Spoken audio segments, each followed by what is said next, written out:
జగన్నాథుడి రథయాత్ర ప్రతి ఏడాది ఎందుకు చేస్తారంటే, ఇంద్రత్యోమ్నుడు అనే ఒక రాజు మొదటిసారి ఈ గుడి కట్టించారు. ఆయన భక్తికి మెచ్చి నీలమాధవుడు వరం కోరుకోమంటాడు.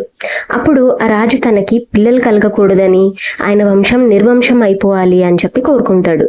అలా ఎందుకు కోరుకుంటాడంటే, దేవుడికి ఆయన భక్తులకి మధ్య తన పిల్లలు వచ్చి ఇది నా గుడి అని చెప్పి ఫ్యూచర్లో అలాంటి ఇష్యూస్ రాకుండా ఉండాలని చెప్పి అలా కోరుకుంటాడు. అప్పుడు ఆయన భార్య అయిన రాజుగారి భార్య అయిన గుండీచా అన్నమాట భార్య పేరు.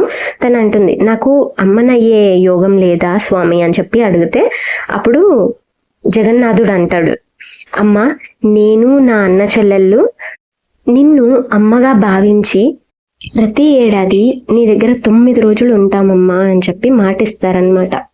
అందుకే రథంలో జగన్నాథుడు వాళ్ళ అన్న చెల్లెళ్ళు అందరు కలిసి గుండీచా దగ్గరికి వెళ్తారు.